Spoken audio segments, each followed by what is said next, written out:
PowerPoint que les he mandado.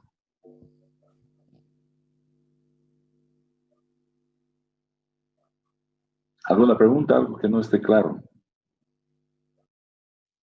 Doctor, yo quisiera saber de los betabloqueantes. En una parte decía que eran fármacos de primera línea para la hipertensión arterial y en una tabla decía que no se usaba como fármacos de primera línea.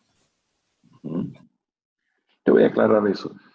Podríamos decir que los betabloqueadores son de primera línea cuando hay indicaciones obligatorias, pero no son de primera línea en un paciente que no tiene patología cardiovascular de base. Pero eso te voy a explicar. Lo que un médico general debe manejar son 4 grupos, que eso es lo que excluye un poco a los betabloqueadores como antihipertensivos. Pero si además de hipertensión tu paciente tiene angina de pecho, ha tenido un infarto, tiene insuficiencia cardíaca, pues el betabloqueador está indicado. Y se convierte en un medicamento de primera línea en ese grupo de pacientes que tienen lo que se llama compelling indications, es decir, indicaciones obligatorias, en las que tienes que usarlos, ¿no? Pero no son atención primaria en salud en pacientes que no tienen problemas cardiovasculares, y en la formación de un médico general como ustedes, no están obligados a manejar la hipertensión con betabloqueadores, sino con esos otros 4 grupos que son considerados de primera línea. Pero igual vamos a hablar. ¿Alguna otra pregunta? Te voy a aclarar más esto con algunas explicaciones. Está bien, doctor, gracias. A ver, ¿alguien más? ¿Alguna duda? ¿Alguna pregunta? ¿Algo que quieren que haga énfasis en especial hoy día? ¿O damos por terminada la clase? No. No preguntan nada, no leo nada. Estamos mañana ya tendría que pasarles la insuficiencia cardíaca para la subsiguiente semana. Pero la doctora Crespo no nos ha pasado los slides. Yo voy a esperar hasta mañana.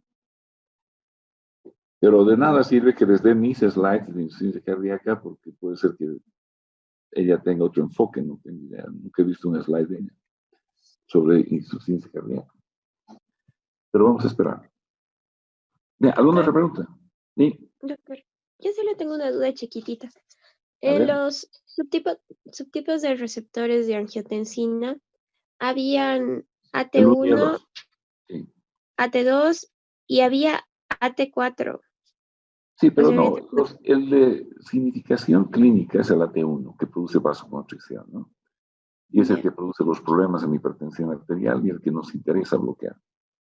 El AT2 es más vasodilatador, pero el que tiene significación clínica para nosotros y el que nos interesa bloquear es el AT1. Y la mayor parte de los antagonistas de este receptor son AT1. Ya. Entonces el AT4 no importa.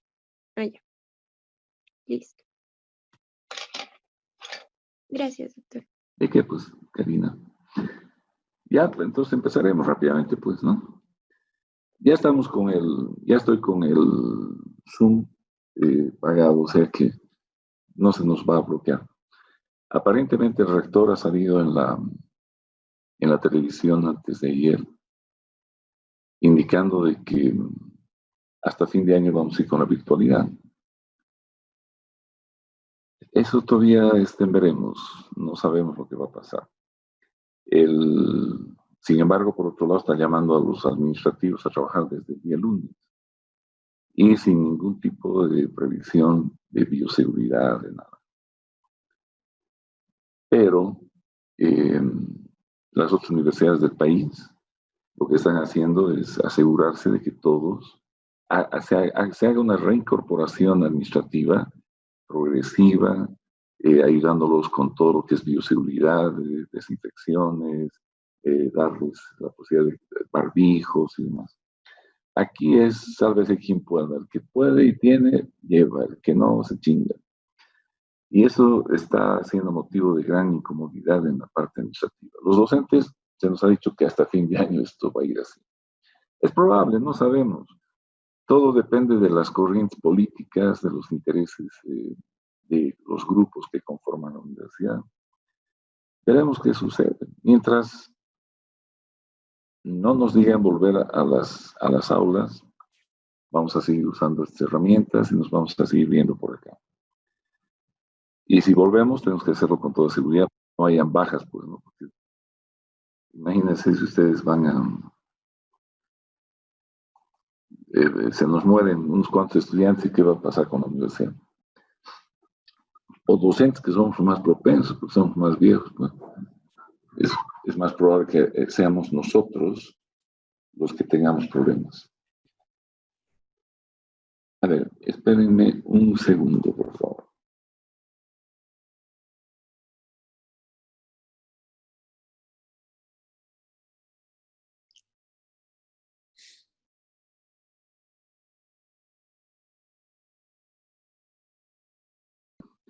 Bien, empezaremos de una vez. Doctor, un compañero está queriendo entrar desde hace rato y no puede, Santiago. Santiago, no está en sala de esperas. Ya debió entrar. Sí, dice que acaba de entrar. Gracias, doctor. Sí.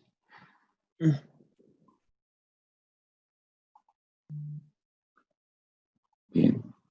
Entonces voy a empezar mostrándoles algunas cosas rápidamente. Ya que no hay dudas, me imagino que han entendido la mayor parte de las cosas que transmiten los slides.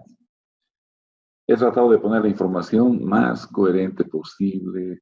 He agregado slides, para que entiendan la secuencia y lo que me interesa que ustedes aprendan.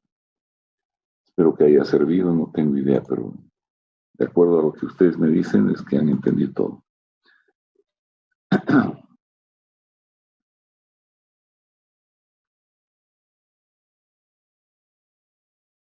A ver, vamos a poner esto. ¿Está bien? ¿Están viendo? Sí, doctor. Sí, doctor.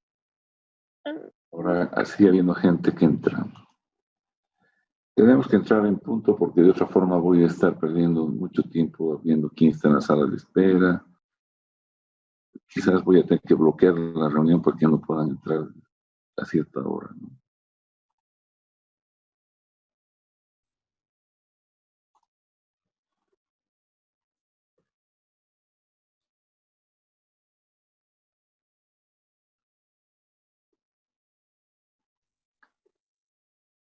Bien, entonces empezaremos con el tema. En este resumen, ustedes van a poder... un momentito, esto vamos a sacar.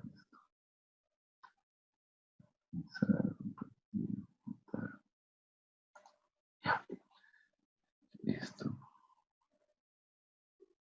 Entonces, esto me va a servir solo para iniciar la conversación. En la formación de ustedes como médicos generales, en el perfil del egresado, entendemos que ustedes deben saber manejar la hipertensión arterial primaria. ¿Qué es una hipertensión arterial crónica? Representa entre el 80 y 95% de los casos de hipertensión.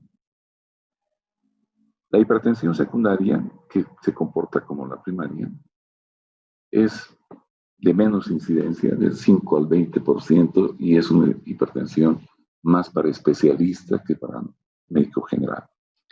Normalmente se deben a lesiones renales, a problemas endocrinológicos, que requieren una atención multidisciplinaria y no es tema para un médico general. Las hipertensiones agudas, porque se las dividen en agudas y crónicas, las agudas, cuando decimos que es una urgencia, es porque la presión arterial está por encima de los 180-110 en sus mediciones. Y se la llama urgencia porque no hay síntomas de daño de órganos blancos. Llamamos emergencia cuando llega con estos valores, pero tiene daño de órganos blancos. Son pacientes que van a venir con alguna lesión orgánica. Puede ser un accidente cerebrovascular, puede ser un trastorno isquémico transitorio. Va a venir con lesiones neurológicas, cardiovasculares, con algún problema que nos va a poner al paciente como una emergencia. O sea, la atención debe ser inmediata, rápida. De otra forma, el individuo puede perder la vida, ¿verdad? Entonces, ustedes están obligados a conocer el manejo de la hipertensión arterial primaria. ¿Esto por qué? Porque esta enfermedad se ha convertido en una epidemia mundial. Junto con los trastornos metabólicos, la hipertensión hace parte de un síndrome metabólico junto con la diabetes, la obesidad, etc., ¿no? Pues se ha convertido en el problema más serio a nivel mundial. Y los especialistas en cardiología no abastecen para manejar a todos los pacientes hipertensos, ya que se ha bajado esta habilidad o esta necesidad de trabajar con el caso de la hipertensión arterial primaria, ¿no? Bien, hay una serie de lesiones de órganos blancos que producen la hipertensión aguda, como la hipertensión arterial crónica. Todas estas lesiones que produce la hipertensión arterial, lamentablemente son lesiones tardías. El paciente está enfermo muchos años, sin saber algunas veces que está con hipertensión. Y la primera manifestación de la hipertensión arterial puede ser cualquiera de estos problemas. Hay pacientes que llegan a un hospital con un accidente cerebrovascular, una hemiplegia, con afasia, y haces un electro, encuentras una hipertrofia del ventrículo izquierdo, una aurícula izquierda dilatada, fibrilando, ha hecho trombos, embolias, y todo por una hipertensión arterial no diagnosticada y no tratada. Y así sucede con esta enfermedad. Es una enfermedad silente, peligrosa, progresiva, asintomática, ¿no? Silente. Entonces, es un problema. Por eso es que la medición de signos vitales es una rutina en la medicina. Todo paciente, no es que necesitamos saber si está vivo o no, con signos vitales es que está vivo, pero signos de vitalidad, pero la hipertensión arterial es un problema para nosotros que hay que detectarlo. Siempre se debe tomar la presión arterial. En todo paciente así no tenga manifestaciones, porque esta es la característica de este cuadro. Bueno, y de esta hipertensión primaria, los grupos farmacológicos de primera línea, lo que se conoce como primera línea cuando no existen problemas que te obliguen a usar los medicamentos, son los que actúan sobre el sistema renina-angiotensina-aldosterona, los diuréticos tiazídicos y los antagonistas de calcio. Para las hipertensiones agudas, pues aquí entran una serie de fármacos que ya los conocen, como bloqueadores beta o de tercera generación con bloqueo alfa, como son el labetalol, el carvedilol, hay el esmolol, hay también vasodilatadores directos como el nitroprusiato, que estos son medicamentos que por lo general, aquí en Bolivia no hay labetalol. El nitroprusiato hay, pero se lo utiliza en terapias intensivas con bombas de infusión. Y no es un tema para el médico general. Esto hay que saber manejar. No es fácil manejarlo. Pueden haber combinaciones de labetalol, esmolol, nitroglicerina, enalapril, etc. Pero todos estos medicamentos son utilizados para manejar estas crisis agudas. Normalmente ahora en las terapias intensivas hay gente especializada, no son estudiantes, ni internos, ni residentes que manejan cuadros como estos. Tiene que haber gente especialista para manejar estos medicamentos. Los que hayan, en los remedios se puede usar la nitroglicerina, se puede usar los diuréticos de asa, se puede usar los antagonistas de canales de calcio, incluso los IECAs por vía parenteral. Bien, entonces a ver, rápidamente vamos. Algunos aspectos fisiológicos. Hay gente que está aquí en la entrada. A ver. Esperen un cachito, vamos a ver qué pasa. Estamos macaneando. La próxima vez vamos a cerrar nomás, creo, la reunión. Bien, entonces, esto conocen, esto es fisiología. Nosotros sabemos que la presión arterial depende del gasto cardíaco por la resistencia vascular periférica. Y la mayor parte de las estrategias farmacológicas están dirigidas a afectar a estos dos. Y el gasto cardíaco, si queremos afectarlo, tenemos que afectar el volumen latido o la frecuencia cardíaca. ¿Verdad? Y si queremos afectar el volumen latido, pues podemos actuar sobre la precarga, poscarga o la contractibilidad. Finalmente, también podemos afectar al sistema nervioso autónomo, ¿verdad? Influyendo sobre la frecuencia y también sobre la resistencia periférica. Y ahí es donde entran, pues, el sistema nervioso simpático, los bloqueadores alfa y los bloqueadores beta, ¿verdad? Pero por acá vamos a ver que existen otros grupos farmacológicos. Este slide está en inglés, pero van a ustedes fácilmente darse cuenta. El gasto cardíaco, que ya les he dicho, depende de la frecuencia cardíaca por volumen sistólico, están influidos, vean ustedes, siempre el sistema nervioso autónomo y las catecolaminas circulantes que produce la suprarrenal. El volumen sistólico por la contractibilidad, donde otra vez lo mismo. El retorno venoso o la precarga, donde el volumen de sangre, que depende de la función renal y una serie de hormonas que afectan a él. El tono venoso y el volumen, esto es lo que da el retorno venoso. Y el tono venoso está dependiente del sistema nervioso autónomo. Por otro lado, la resistencia periférica. La regulación de la circulación por la angiotensina 2 y las catecolaminas. La inervación directa de los vasos sanguíneos por alfa 1 y beta 2, que hemos dicho que esto, ¿se acuerdan? Esto no creo que tengamos ya que volver a hablar, pero es el sistema simpático a través de alfa 1 y beta 2 da un tono a los vasos. Si bloqueas beta 2 va a predominar una vasoconstricción, si bloqueas alfa 1 una vasodilatación por inervación directa. Mientras que el parasimpático lo hace de una manera indirecta, por regulaciones locales, como el óxido nítrico y sustancias como mediados locales que van a regular el tono vascular también en ciertas regiones del cuerpo. Y obviamente la viscosidad de la sangre, que también va a influir sobre la resistencia periférica. Entonces, es complejo, ¿no? Pero están viendo que hay cosas que son comunes. En muchos lados, influyendo el sistema nervioso autónomo, influye la angiotensina, ¿verdad? Y sustancias como prostaglandinas, la aldosterona, etc. Que es básicamente por donde marcha la cosa. Aquí tienen ustedes el gasto cardíaco y lo que es la resistencia vascular periférica. Y cómo se comporta esto a través de los años. ¿Ah? En comienzo, el gasto cardíaco es el que mayor influencia tiene en los años tempranos de la vida sobre la presión sanguínea. Y esto va disminuyendo con los años, donde comienza a tener mayor importancia en la presión arterial la resistencia vascular periférica. A los comienzos de nuestra vida, pues la resistencia vascular periférica no influye mucho en la presión. En la gente que se presenta esta enfermedad, la gente vieja, por lo general es un problema más de resistencia vascular que de gasto cardíaco.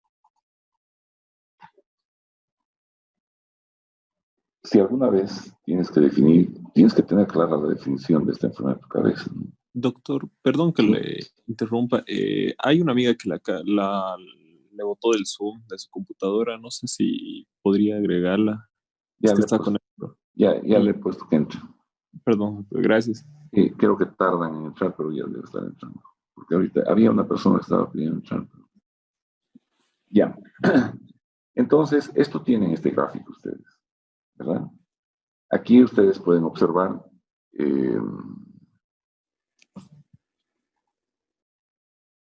como, primero, les decía que tienen que tener clara la película. ¿Por qué tratamos a estos pacientes? Esta es una enfermedad progresiva.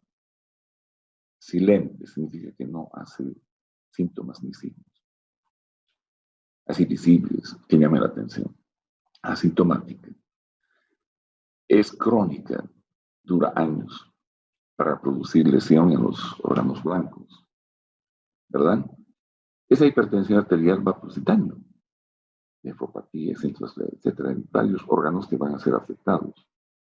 Y básicamente lo que va a producir es una disfunción endotelial. Y esa disfunción endotelial va a producir mayor disfunción funcional y estructural en los vasos, que se vuelve un círculo que finalmente daña a muchos órganos en su microvasculatura, llevando a los problemas que hemos visto en el comienzo. Normalmente van a encontrar asociada la hipertensión arterial con el estrés oxidativo y la inflamación que producen los vasos sanguíneos, ¿verdad? Y esto lleva a una serie de problemas endoteliales, liberación de sustancias que finalmente dañan a los órganos. Tengo un slide que que es básicamente el que nos va a ubicar bien. ¿Por qué debemos tratar a un paciente hipertenso? Esto del incremento de la postcarga por la vasodilatación y el daño arterial por ese estrés oxidativo es el que produce todos los problemas de la hipertensión arterial. La sobrecarga, disfunción sistólica, hipertrofia del ventrículo izquierdo, disfunción diastólica del ventrículo izquierdo, que juntos llevan a una falla cardíaca. O sea, la hipertensión arterial la tratamos para que el paciente no vaya a hacer una insuficiencia cardíaca. Que ese es el camino que seguramente va a seguir si no lo tratamos. O ese aumento de la postcarga por la vasoconstricción va a llevar a una mayor demanda de oxígeno por el miocardio. Debe funcionar con mayor fuerza para vencer esa vasoconstricción. Por otro lado, el daño arterial va a acelerar una aterosclerosis en todos los vasos. Si son en los vasos coronarios, va a disminuir el consumo, el suplemento de oxígeno a esas células que han aumentado su demanda. Y el aumento de la demanda y menos irrigación va a llevarnos a una isquemia miocárdica o un infarto, que es otro de los caminos probables que va a ir este paciente hipertenso. Si la arteriosclerosis es cerebral, trombos y ateroembolias, ¿no? Que van a llevarnos a un accidente cerebrovascular. En el cerebro, pues lo mismo. Es decir, en la aorta vamos a tener el aneurisma aórtico o la disección aórtica, que es otro problema del paciente hipertenso. La hemorragia por daño en las paredes de los vasos o el daño en los vasos también nos lleva a lo mismo, al aneurisma. Si es cerebral, el accidente cerebrovascular. Si es en el riñón, nefroesclerosis, falla renal. Y en los ojos, la retinopatía hipertensiva, que también es otro problema de ceguera prematura. Entonces, el panorama de un paciente hipertenso es este. Necesitamos intervenir en el paciente porque de otra manera se nos va a morir. Por cada 20 milímetros de mercurio, esto tienen ustedes, que aumenta la sistólica o 10 de la diastólica, se duplica el riesgo de complicación en órganos blancos. O sea, el doble de riesgo. Una persona que no es hipertensa, a un paciente hipertenso, él tiene el doble de probabilidades de ser accidente cerebrovascular, retinopatía, todo lo que hemos hablado de infarto y todo eso. Y si nosotros reducimos la presión arterial, vamos a reducir la probabilidad de accidente cerebrovascular hasta en un 40%, de infarto hasta un 25%, y de insuficiencia cardíaca en más del 50%. O sea que cuando hablemos de insuficiencia cardíaca, van a ver ustedes que en la actualidad a un paciente que tiene solo hipertensión ya se lo considera un paciente en estadio 1 de insuficiencia cardíaca. Y lo que debes hacer es prevenir que el paciente vaya hacia ahí. O sea, se han habilitado hace no muchos 3 años, creo, medidas profilácticas para la insuficiencia cardíaca y una de ellas es tratar la hipertensión arterial. Esto ya lo conocen ustedes, tienen en el slide. La estrategia farmacológica es disminuir la resistencia vascular periférica, el gasto cardíaco, el volumen de líquido corporal. ¿Verdad? Esto es lo que farmacológicamente vamos a intentar. Normalmente cuando vemos a un paciente hipertenso, o no sabemos que es hipertenso, o medimos los signos vitales y tiene hipertensión, y es determinar el tipo y grado de hipertensión. ¿Qué tipo de hipertensión tiene? ¿Aguda? ¿Crónica? Si es crónica, es idiopática, primaria, o es secundaria a alguna lesión. ¿Tiene algún otro riesgo cardiovascular que ponga al paciente en un cuadro diferente a los que no tienen? Cuando hay problemas cardiovasculares o riesgos cardiovasculares, el manejo pues, implica algunas otras cosas, ¿verdad? Hay que descartar las causas secundarias de hipertensión arterial. Esto pues es más complicado, tienes que tener en mente todo lo que podría en nuestro medio causar esto. Por lo general son muy notorias, algunas veces una buena auscultación, un buen chequeo puede descubrir hasta un soplo a nivel del abdomen, que es de la arteria renal estenosada y bla, bla, bla, ¿no? Pero normalmente el paciente que tiene problemas, una hipertensión secundaria, viene con un deterioro de su salud sintomático, más que asintomático. Y hay que determinar la extensión del daño orgánico. A veces descubrimos hipertensos de pura casualidad. Una toma de signos vitales, hipertensión. Bueno, en 5 días, una semana, vuelves a tomar la presión y está hipertenso. Entonces, ahí recién tienes tú la potestad de actuar en una segunda toma y haciendo controles domiciliarios para evitar que exista la hipertensión de bata blanca. Hay pacientes que en su casa su presión es normal. Vienen a la consulta y su presión es alta. Y esto es porque se ponen nerviosos, liberan catecolaminas. Entonces, lo que hay que hacer es estar seguros de que es hipertensión. Si es hipertensión, hay que ver si no hay daño de órganos. Ahí estás obligado a hacer un fondo de ojo, que un oftalmólogo evalúe sus ojos, hacer un electro, una placa de tórax, medir pruebas, un perfil renal, porque de otra forma no vas a saber en qué estado está el paciente y si tu tratamiento ha sido efectivo o no. Y si estás eligiendo el fármaco adecuado. Porque cuando hay lesiones, ya estás obligado a priorizar ciertos medicamentos. De otra manera, no podrías enfocar una terapia adecuada. Esto es lo que aparece en el JN7. Este JN7 es una organización que ha empezado en Estados Unidos, se llama Joint National Committee. No es una comisión nacional que evalúa el manejo de la hipertensión arterial en Estados Unidos, pero ahora es a nivel mundial, porque llaman a expertos investigadores de todas partes del mundo. Y ya están en la 8ª versión. Han comenzado a regular el manejo y diagnóstico de esta enfermedad desde muchos años. Y son el organismo autorizado a nivel mundial de decirte cómo debes enfocar a este problema.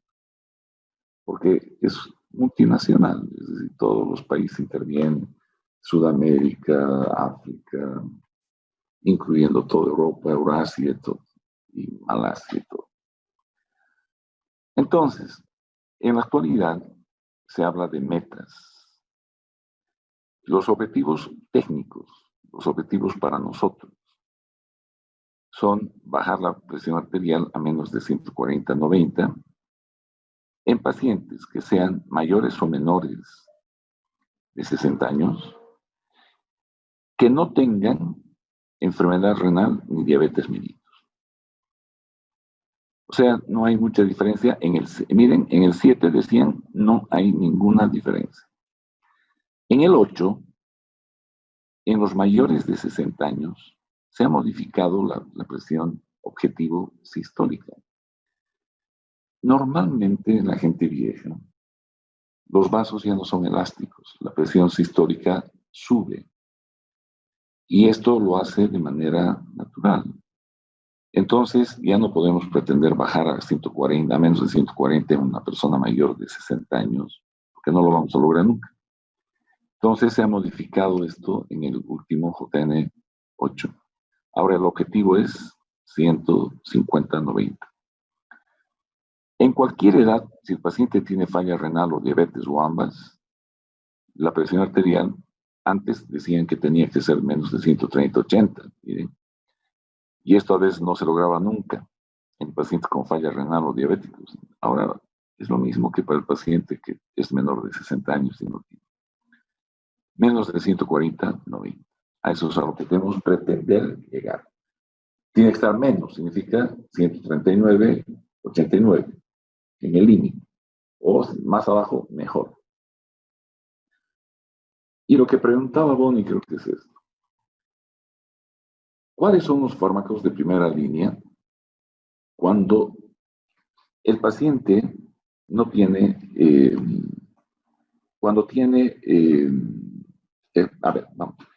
no tiene indicaciones obligatorias? La droga de primera elección, según este grupo, cuando el paciente no tenía ninguna enfermedad de base, eran los diuréticos y ácidos. En la actualidad, puedes usar cualquiera. La primera línea de fármacos antes incluía los beta bloqueadores, en la actualidad ya no están los beta bloqueadores. Pero los beta bloqueadores siguen siendo fármacos de primera elección cuando hay compelling, ¿no? Bloqueadores de los ARB, beta bloqueadores. Esto también es del JN7 y lo tienen ustedes, JN8 y lo tienen también ustedes. Una de las primeras cosas que hay que hacer es implementar cambios en el estilo de vida. Esto no es por molestar al paciente, pues no, la mayor parte de la gente quiere que van al médico y vas a salir con lo mismo, no tome, no fume, no come esto, no haga ejercicio. Todas estas cosas tienen una es decir, son medidas que nos ayudan o coadyuvan a bajar la presión arterial. Normalmente, este es el algoritmo donde vamos a manejar población que no tenga diabetes o falla renal, que sean mayores o menores, es lo mismo en forma gráfica. Y llegamos a lo mismo cuando no es negro que podemos usar y cuando son negros que podemos usar. Esto es en Estados Unidos, en nuestro país no tenemos la raza negra. No conozco ningún trabajo en Bolivia que indiquen que los afro-bolivianos que viven en Yungas tengan algún tipo de diferencia en el tratamiento de la hipertensión arterial. En Estados Unidos, los afroamericanos sí tienen diferencias de respuesta en ciertos fármacos. Y cuando el paciente tiene insuficiencia renal o falla algún problema renal crónico o diabetes, pues el manejo tiene otras metas, otro tipo de tratamiento. Si ustedes ven en el estilo de vida, y esto no se olviden nunca, pues, ¿por qué le decimos que baje el peso al paciente? Porque solo bajar el peso, si pierde 10 kilos, puede perder hasta 20 milímetros de mercurio en su presión arterial, entre 5 y 20 milímetros de mercurio, sin usar fármacos. Si hace una alimentación DASH, que es esta dieta mediterránea, puede bajar hasta 14. El hecho de que no consuma sal puede bajar hasta 8. Hacer actividad física, si no la hacía, puede bajar entre 4 y 9 milímetros de mercurio. Y consumir moderadamente el alcohol. Aquí esto, a ver si no es esto, ¿no? No es que tome un vasito y se toma un vaso de este tamaño.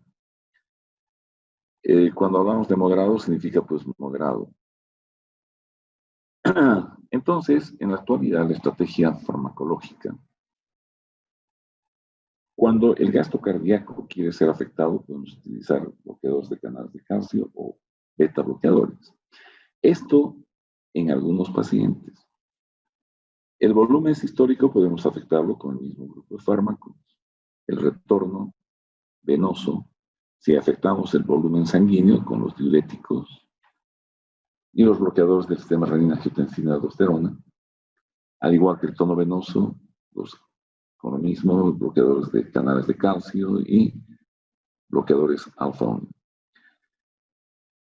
La resistencia vascular periférica, afectando el sistema renina-angiotensina, bloqueadores alfa-1, agonistas alfa-2, como la clonidina, que en nuestro país no hay, les he dicho, afectando la inervación indirecta, la inervación directa con bloqueadores alfa-1 o alfa-2, y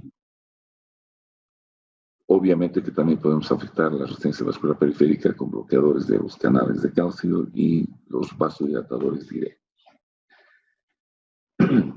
Este gráfico lo tienen ustedes. Vean, cuando usamos beta bloqueadores o están incluidos los beta bloqueadores en la primera línea. Cuando tenemos pacientes con alto riesgo de enfermedades coronarias, usamos cuando el paciente tiene insuficiencia cardíaca, usamos cuando el paciente tiene infarto previo de miocardio. Después no usamos. Después son los otros 4 grupos, incluso cuando hay patología. Si tenemos un paciente en el que no hay ninguna de estas enfermedades, los beta bloqueadores no están considerados, y los 4 otros grupos pueden ser usados por ustedes en cualquier orden. No hay nadie que pueda decir es que estás haciéndolo mal si utilizas cualquiera de los 4, dependiendo cómo has hecho tu selección de medicamentos personales. En la mayor parte de las escuelas, si van a revisar ustedes guías terapéuticas, van a encontrar que los diuréticos tiacídicos son en la mayor parte los fármacos de elección.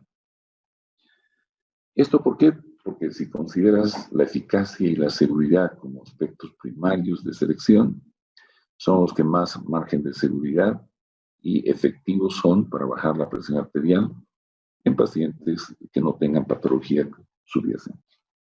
Obviamente que hay escuelas que apoyan más el uso de los IECAs que de los diuréticos.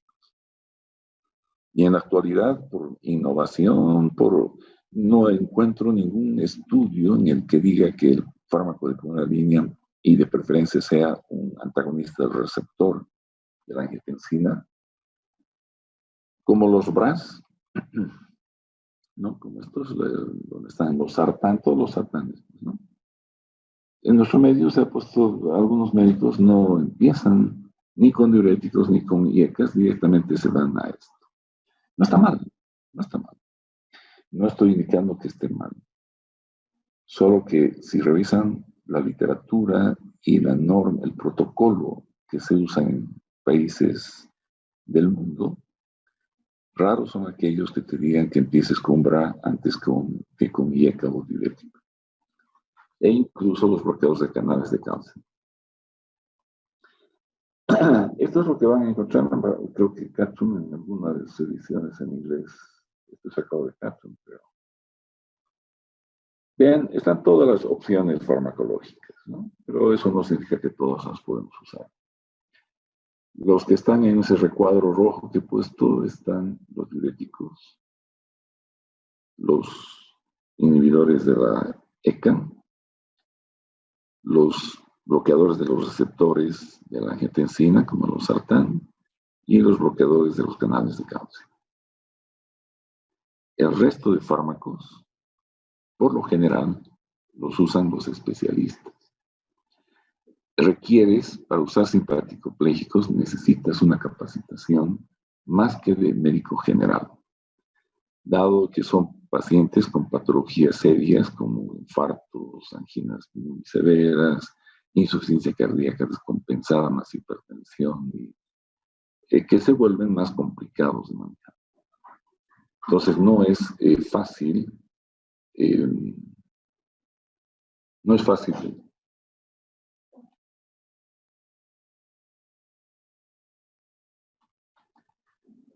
No es fácil manejar, eso quiero decirles, no se puede manejar con facilidad este tipo de problemas.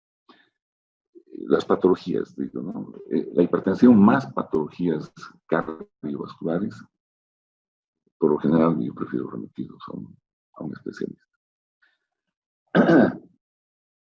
La modalidad de tratamiento en la hipertensión arterial es como en inglés se dice step by step, paso a paso.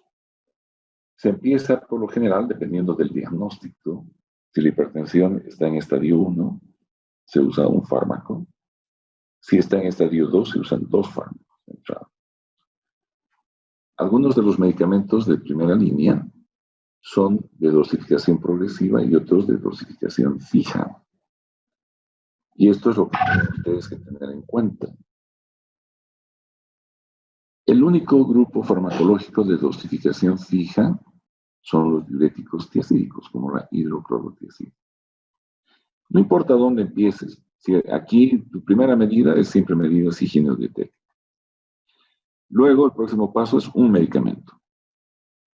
Puede ser una hidroclorotiazida, nada por cualquiera. Aquí he puesto ejemplos. Pero estos medicamentos, los que son de dosificación progresiva, se empiezan con la dosis mínima efectiva. Son medicamentos vasodilatadores. Y si tú empiezas con dosis plena, lo que vas a tener es un serio problema en tu paciente. Porque puedes llevarlo a la hipotensión de la primera dosis. La primera dosis alta de cualquiera de estos medicamentos va a hacer que su presión arterial caiga de manera súbita, puede tener mareos, inconsciencia y ocasionar accidentes automovilísticos o de trabajo que pueden hasta costar la vida al paciente. Entonces, son medicamentos que vamos a utilizarlos en dosis mínimas y vamos a ir regulando a través del tiempo en el paciente hasta conseguir la dosis de mantenimiento adecuada y esperar el tiempo de 1 mes y medio a 2 meses para ver si el efecto antihipertensivo se presenta. Y logramos la meta terapéutica. En caso de que eso no suceda, vamos a agregar otro medicamento. No vamos a cambiar el medicamento, vamos a agregar otro medicamento. Y exactamente igual, si es de dosis progresiva, empezamos con la dosis mínima, aumentamos hasta que podamos o controlar la presión o tener la necesidad de incrementar otro medicamento. Lo que no hay que mezclar y lo que no se debe combinar es un inhibidor de la ECA asociado a un bloqueador del receptor de la angiotensina. Esa es una combinación farmacológicamente irracional. Porque si estás bloqueando la producción de angiotensina, ¿para qué te interesa bloquear el receptor? Si ya no hay angiotensina, pues ya no va a haber receptor. Ya no necesitas, ¿no? Sin embargo, algunos, sin ninguna todavía evidencia de mejoría, es decir, que mejore el pronóstico, mejore el control de la hipertensión, hacen esa combinación, indicando de que existe una vía alterna de producción de angiotensina, que es a través de una quinasa, que no es la enzima la que produce toda la angiotensina 1, sino que hay otra vía alterna, y que para que esa angiotensina no siga actuando hay que también dar un bloqueador de la angiotensina. Bueno, pero no está, por ahora, se considera una irracionalidad combinar ese grupo de medicamentos. Entonces, primera línea de tratamiento, antagonistas del sistema renina-angiotensina-aldosterona, donde están inhibidores de la ECA y antagonistas del receptor de la angiotensina. Sus prototipos. Los diuréticos tiazídicos, que son los que son efectivos para tratar la hipertensión arterial idiopática crónica. Los de ASA están indicados para tratar las crisis hipertensivas. Y en esto no se me confundan, porque no puedes darle pues una furosemida a un paciente de por vida. 2 semanas de tratamiento lo vas a tener con una hipopotasemia brutal, lo vas a tener con problemas peor que que si estuviera enfermo de cualquier patología que dificulta su diario vivir. Entonces, no se olviden, los diuréticos de asa son útiles, pero solo en la hipertensión arterial aguda. Los ahorradores de potasio van asociados generalmente a los tiacídicos cuando el paciente comienza a manifestar hipocalемia. El uso crónico de tiacídicos, pues finalmente va a terminar en algún trastorno electrolítico con el potasio. Y los antagonistas del calcio.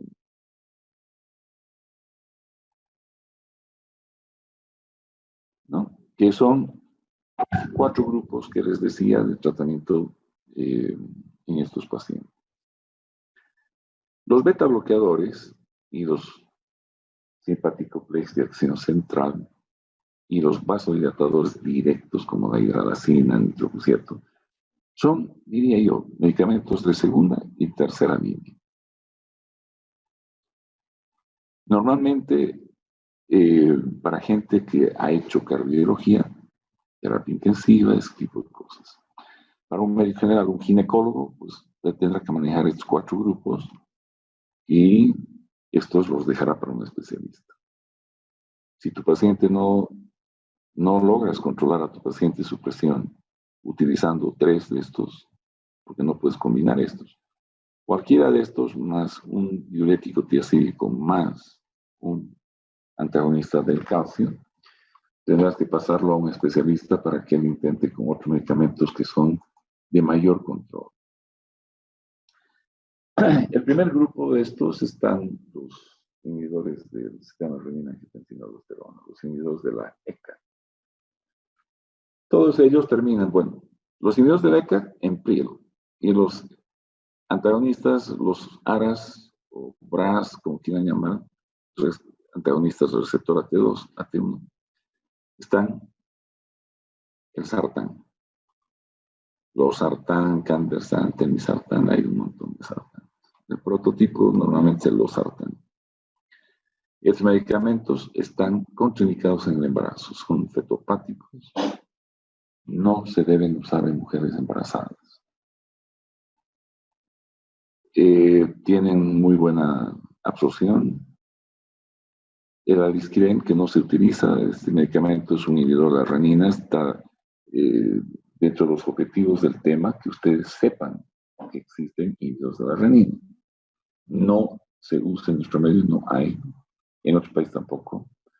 Excepcionalmente se encuentra el alisquiren, es un medicamento que no se absorbe, se usa solo por vía parenteral. Y los demás todos se usan por vía oral, ¿no? Los inhibidores de la ECA y los antagonistas del receptor de la angiotensina 2. Estos medicamentos son de uso de dosis progresiva, ¿no? Estos son los subtipos de receptores. El AT1 es el que produce vasoconstricción, hipertrofia en miocardio, ¿no? Efectos antidiuréticos. El bloquear este es el que produce normalmente los beneficios. Aquí tenemos el angiotensinógeno, angiotensinógeno que se produce con estimulación del beta 1, ¿se acuerdan? Que libera renina, convierte en angiotensina 1, angiotensina 2. Esta es la vía alterna. Mucha gente dice que con los inhibidores de la IECA bloqueamos una parte de la producción de angiotensina 2 y que hay una vía paralela que no es mediada por la IECA, que es una quinasa que produce angiotensina 2 y estimula el receptor AT1. Y de ahí es que sustentan el uso de inhibidores como el de nalapril más los sartán, que sigue la FDA considerando una combinación no racional. Bueno, veremos qué pasa, cuán importante es esta vía. No encuentro un solo trabajo en el que digan qué porcentaje de la angiotensina 2 se produce por esta vía y qué otra se produce por acá. Antes entendíamos que la ECA era la única y que el 100% de la producción de angiotensina era producida por esta vía. ¿Cuánto por ciento es esta? Pues no tengo idea. Estos medicamentos que no los usamos acá y los demás que acabo de mencionar. Bueno, la aldosterona y los diuréticos antialdosterónicos, pues los vamos a revisar no en esta patología, sino en la insuficiencia cardíaca, donde tienen más importancia. Vean ustedes el efecto de la angiotensina 2. Aquí está otra vez la quimasa esa, ¿no? Que sería una otra fuente de producción de angiotensina 2. Y la IECA, que tiene que ver con la bradiquinina y los efectos de la bradiquinina. La diferencia entre los antagonistas de este receptor y los IECAs está en la bradiquinina. Y eso les he puesto en unos slides que les va a leerlos y entienden, yo creo, no necesito explicar. Aquí lo que me interesa que ustedes entiendan es por qué la angiotensina 2 es nuestro objetivo en este problema de la hipertensión. Porque esta sustancia endógena actúa sobre tantos puntos, vean ustedes, sobre las suprarrenales, el riñón, el intestino, el sistema nervioso central, sistema nervioso periférico, músculo liso vascular y el corazón. Y el fenómeno final, este slide lo tienen ustedes.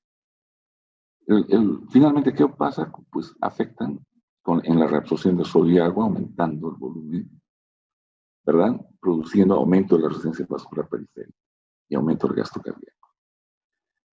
Entonces, el disminuir todos estos elementos, como es obvio, el volumen de sangre, la resistencia vascular periférica y el gasto cardíaco, pues estamos disminuyendo la presión arterial.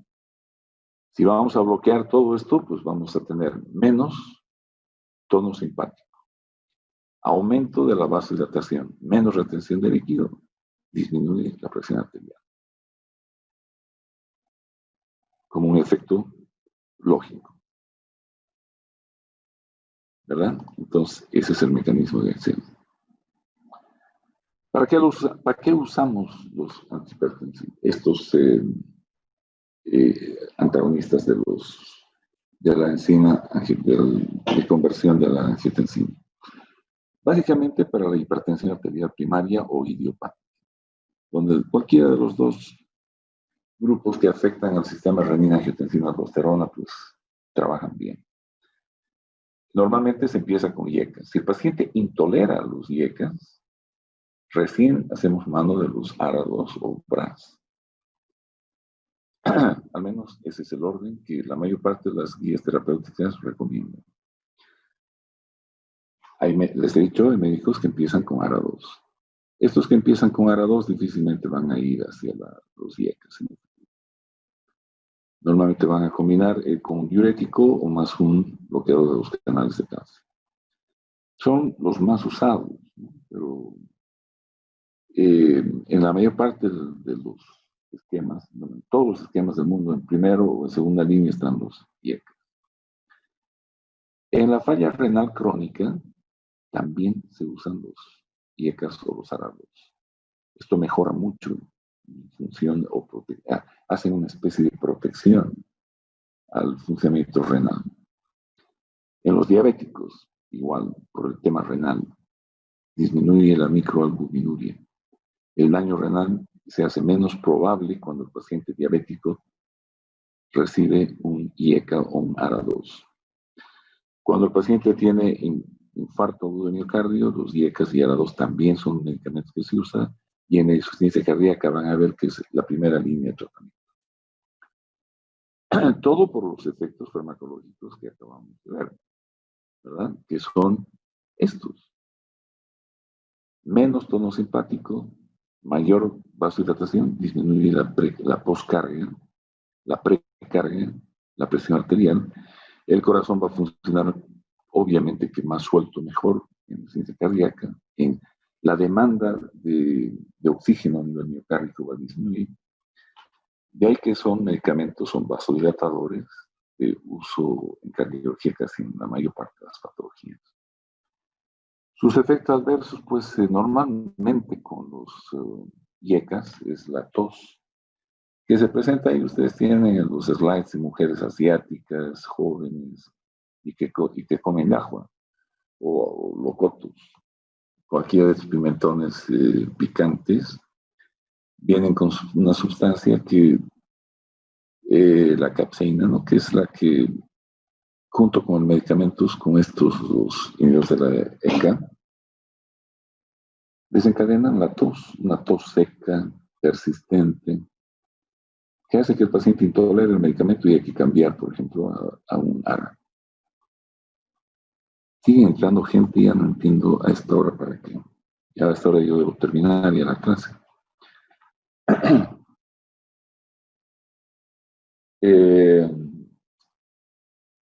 Ahí están los efectos adversos. Estos son temas que no los voy a repetir, pues están en cualquier parte. Lo que me interesa es que no puedes utilizarlos en el embarazo, ¿verdad? Y cuando se los usa en combinación, normalmente se los usa con los diuréticos tiacídicos, ¿verdad? Y con los inhibidores con los ahorradores de potasio, para evitar los trastornos en el electrolito potasio, ¿no? Que se presentan con tiempo. El otro grupo que es normalmente utilizado en la hipertensión arterial son los diuréticos. Los diuréticos de ASA, como dice acá, para emergencias, la furosemida. Estos se usan generalmente por vía intravenosa y se usa por agoteo, no es por dosis, por vía oral y cada tanto horas, cada 6 horas, no, esto se usa a goteo para hacer que se produzca una diuresis. Ustedes saben que son diuréticos de techo alto, se llama, porque no necesitas tener una buena perfusión renal y no tienen un límite. Tú aumentas la dosis y aumenta la diuresis. Entonces, la idea inicial en el paciente que tiene una emergencia hipertensiva es disminuir la volemia. Lo vas a hacer orinar a medida que vas introduciendo el fármaco. Esto para hasta usar medicamentos vasodilatadores que hagan su efecto. Todos los diuréticos pues, van a afectar la reabsorción del sodio y del cloro y van a producir una diuresis por este motivo. Y pueden hacerlo a nivel del asa como estos o en la parte distal como lo hacen los tiacídicos, como la hidroclorotiazida, que es el diurético que en nuestro medio predomina. Normalmente les he dicho que los tiacídicos son de dosis fija. Empiezas con 12.5 y no necesitas aumentar la dosis. Al principio puede ser que el tratamiento sea favorecido por la pérdida de volemia, pero ese no es el efecto terapéutico final. Ellos son vasodilatadores. El efecto es producido por dos cosas. El primer efecto es eliminación de agua. Menos volumen sanguíneo, menos gasto cardíaco, disminuye la presión arterial. Pero esto no va a durar mucho tiempo. A las 2 o 3 semanas el diurético ya no va a funcionar como diurético. Tu cuerpo hace homeostasis y no puedes vivir hipovolémico toda la vida, pues tu cuerpo va a tratar siempre de mantener una euvolemia. Lo que viene después ya es un efecto vasodilatador que tienen estos tiacídicos. Entonces hay una disminución de la resistencia vascular periférica, que es la que va a perdurar en el tiempo. Esta se va a debilitar. Las primeras 2 semanas el paciente va a orinar mucho, es decir, más de lo que normalmente orinaba. De ahí que los diuréticos no hay que darlos a partir de las 4 de la tarde, porque si no vas a tener toda la noche orinando a tu paciente y no va a poder dormir. Se usan por la mañana para que el paciente orine durante el día. Después ya la diuresis disminuye con la dosis y no necesitas aumentar la dosis. 12.5 es la dosis que normalmente viene asociada a en todo fármaco, en todo medicamento antihipertensivo. Mezclado con cualquier medicamento a 12.5 miligramos. Puedes usar hasta 25 miligramos, pero la idea no es hacerlo orinar en grandes cantidades. La idea es que con el tiempo, con las semanas, el efecto vasodilatador se haga presente.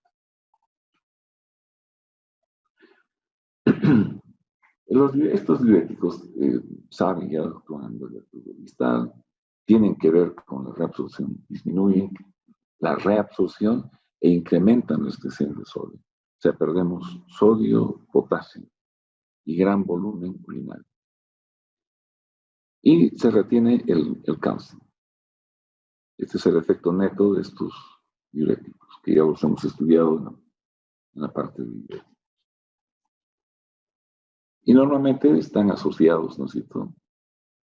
En la falla renal crónica, la furosemida puede forzar una diuresis porque hemos dicho que son de tipo alto, medicamentos no requieren perfusión, van a hacer orinar a todo paciente, tenga buena o no filtración glomerular.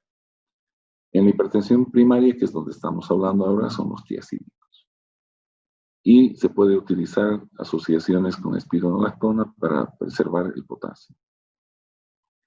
En las emergencias hipertensivas, la furosemida.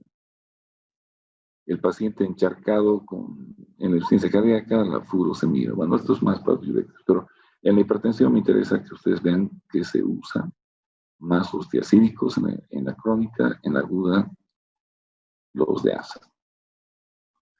Y sus efectos tienen que ver, obviamente, con los cambios electrolíticos que producen. Y estos cambios electrolíticos pueden asociarse con arritmias, muerte súbita y todo lo demás.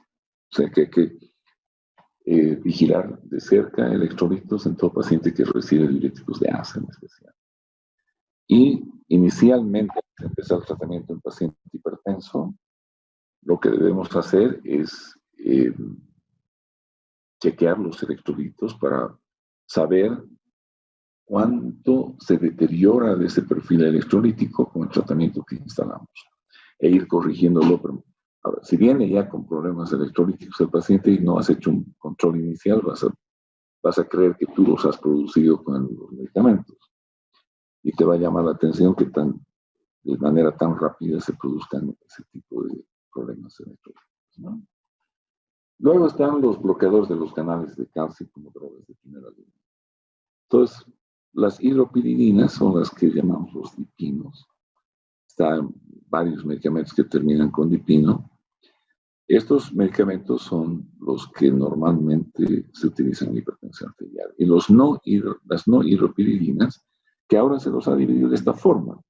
Antes, como les he puesto en algún slide, a ver, voy a ir uno más, creo que aquí sí, se los dividía en 3 grupos. Las benzotiazepinas, de la familia, que era poco selectivo para el nivel periférico, era más cardíaco.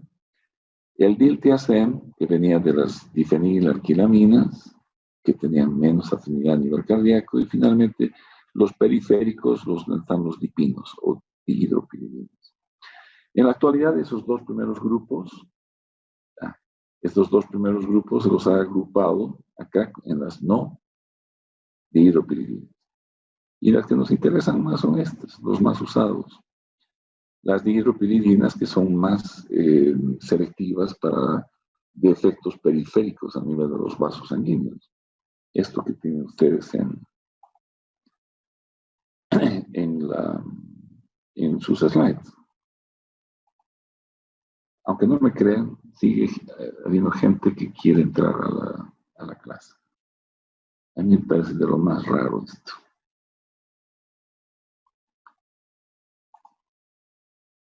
Nilda Condori. No entiendo.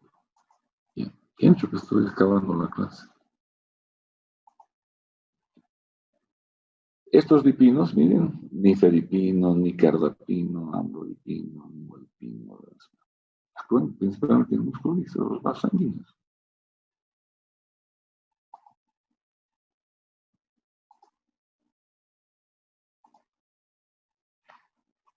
Mientras que las no dihidropiridinas tienen más efecto a nivel cardíaco.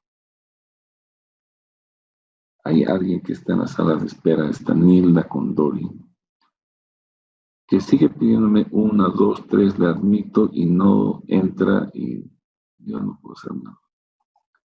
Bueno.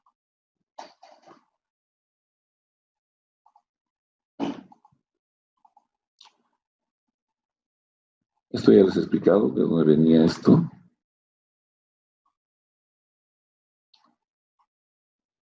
El efecto básicamente de estos medicamentos que afectan el calcio dentro de las células del músculo liso, pues produce dilatación.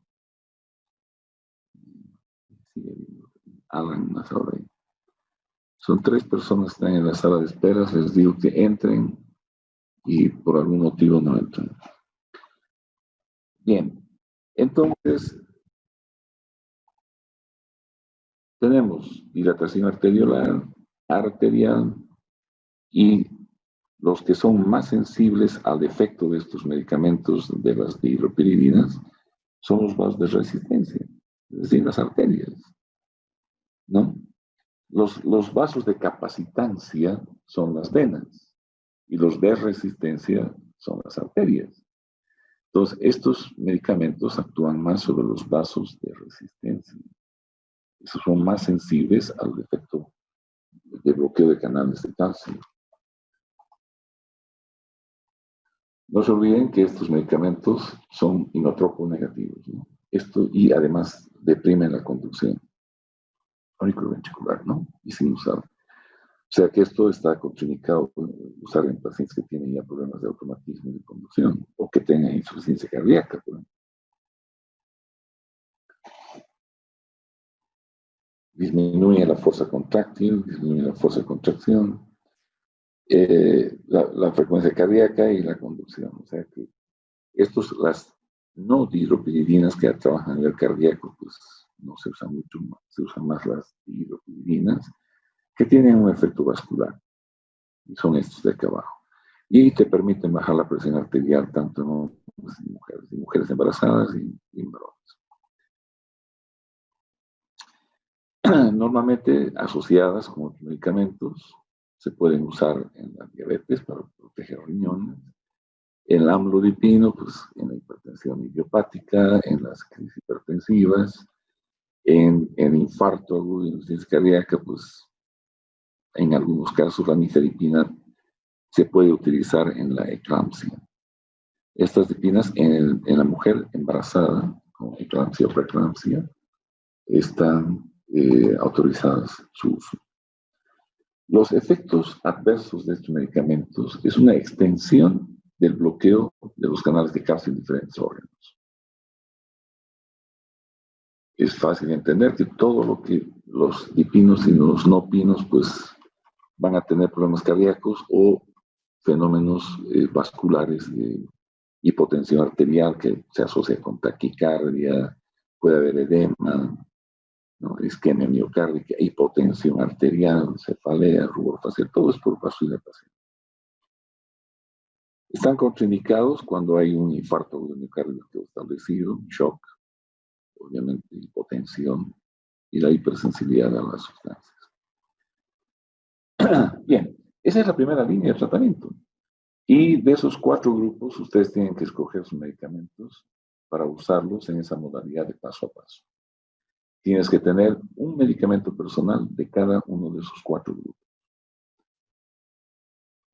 Los bloqueadores de los receptores beta, los beta bloqueadores, hemos dicho que se puede utilizar en pacientes que tienen además patologías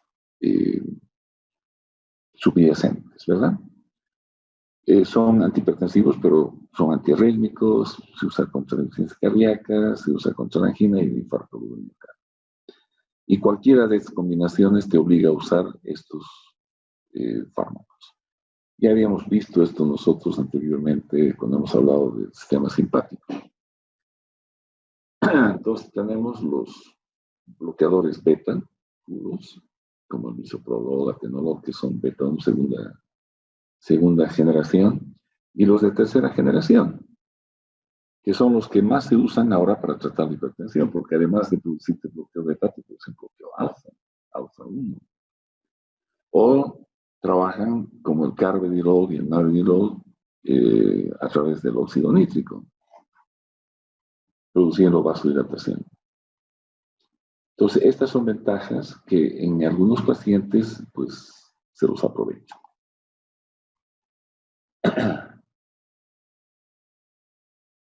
Aquí tenemos la actividad de los beta 1, de los alfa 1, la renina y el uso de los beta bloqueadores, ¿no? Para disminuir el gasto cardíaco. Los alfa 1 se usan para disminuir la resistencia vascular. Este es un slide que lo tienen.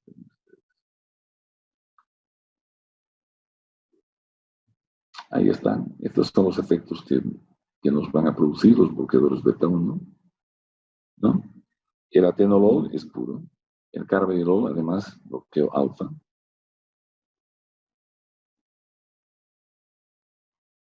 El mecanismo, no les voy a explicar, el mecanismo de acción, hemos hablado tanto de esto. Ustedes lo tienen, ¿verdad? Los selectivos y los no selectivos. Disminuyen el gasto cardíaco, los beta 1. Los beta 1 más alfa, menos gasto cardíaco, menos resistencia vascular periférica. Y esto, menos renina, menos angiotensina, menos aldosterona. Disminución de la presión arterial. Entonces, no se olviden que esta es la forma de tratar. Ustedes tienen que siempre preguntarse si no hay patología previa.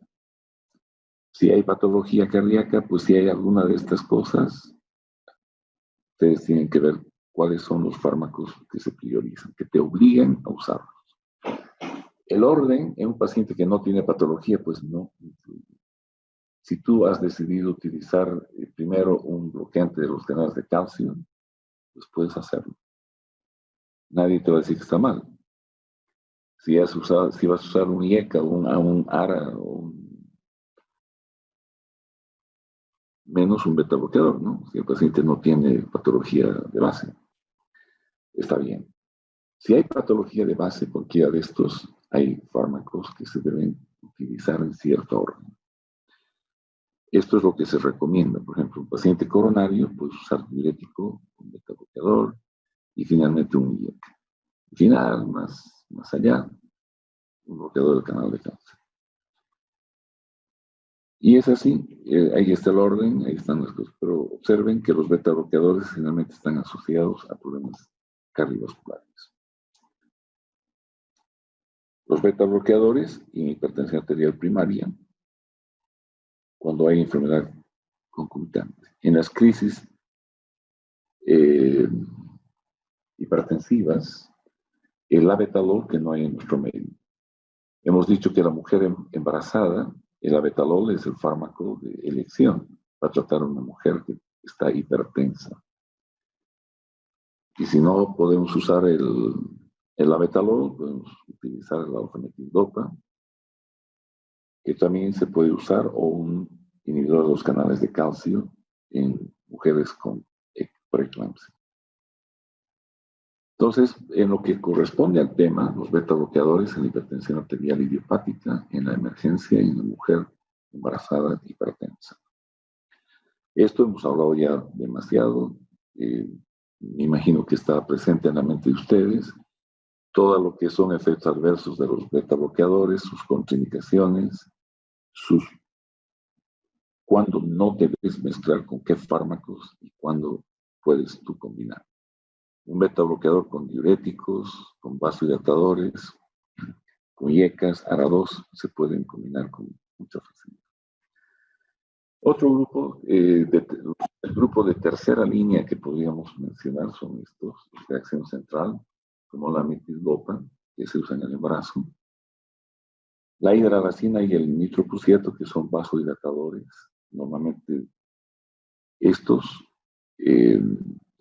limitados a ambientes médicos donde hay gente especializada, formada para usar vasodilatadores tan potentes como el nitroprusiato. La hidralazina la puede usar un cardiólogo, un médico general no recomendaría que usen, ya que los efectos hipotensores de este medicamento son potentes, puede haber mucho tiempo de regulación de la presión arterial en estos pacientes, ¿no? Se usan en negros que no responden al tratamiento convencional, etc., ¿no? Pero, vean, la clonidina en el feocromocitoma, la hipertensión arterial el alfa-metildopa en el embarazo, como les decía, en las emergencias hipertensivas, allá se usa el nitroprusiato, la hidralazina, en el infarto agudo de miocardio, en la insuficiencia cardíaca, los nitratos para disminuir la precarga, básicamente, y el consumo de oxígeno a nivel cardíaco. Y en la insuficiencia cardíaca para evitar el edema agudo del pulmón o mejorar el encharcamiento pulmonar en estos pacientes con vasodilatadores en las primeras 48 horas de tratamiento de insuficiencia cardíaca, que vamos a ver la próxima semana. Los efectos adversos de estos medicamentos, pues, dependiendo de cuál de ellos estemos hablando, de la alfa-metildopa, reserpina, vasodilatadores, estos tienen sus propios. Esto no voy a preguntar, este tema luego es mi responsabilidad, yo no voy a preguntar nada de esto de tercera línea. Como médicos generales deben saber que esto se puede usar, no que deben ustedes usar. Pero la mayor parte de las preguntas que yo voy a hacer en el examen van a ser orientados a los 4 grupos que un médico general debe saber manejar. ¿Ya? Bien, y vuelvo al primer slide, donde creo que hemos visto lo que deberían saber. ¿Qué es la hipertensión arterial? ¿Cómo se diagnostica? ¿Cómo se la clasifica?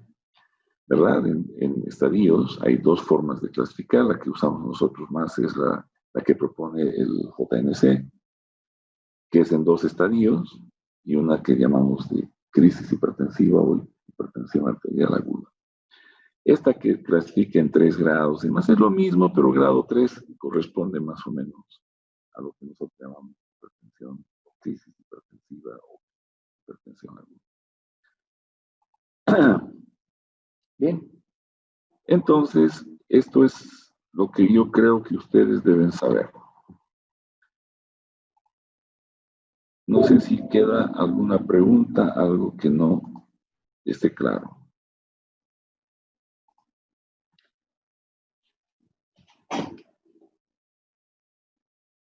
Me gustaría que a medida que piensen si hay algo que quieren preguntarme, vayan prendiendo sus cámaras. Voy a tomar una fotografía de todos los que han asistido.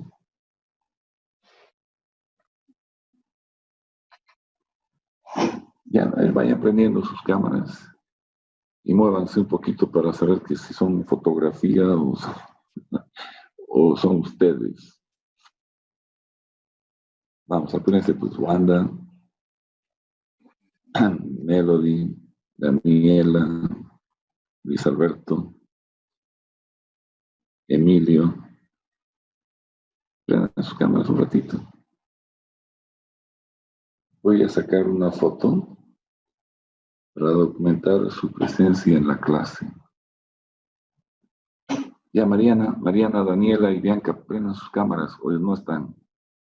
Los que no prenden, voy a considerar que dejan la cosa ahí y se van a cualquier lado. Y no asisten a la clase, ¿no? Daniela y Bianca faltan. Después todos ya están. Daniela, dime hola o no estarás presente. Bianca, di hola o no. No están. Ese es el problema de muchas clases. Ahí está, apareció Daniela. La que no está es Bianca, creo.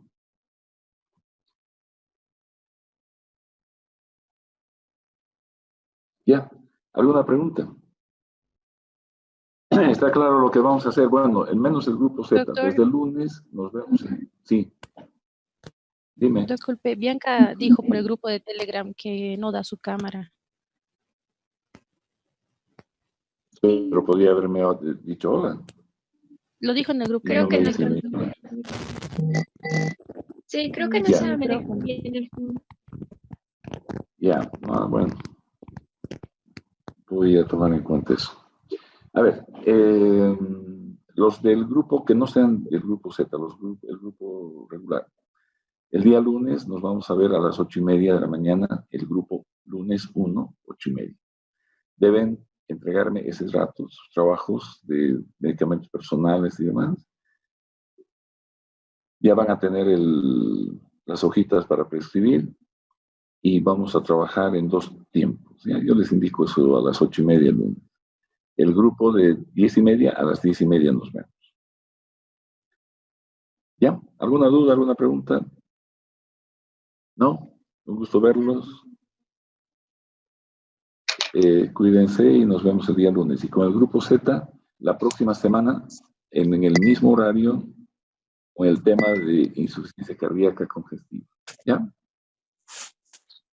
Yo les voy a pasar los slides a todos. Lo que pase la doctora Crespo les voy a pasar a todos, como siempre. ¿Algo más? ¿Alguna pregunta?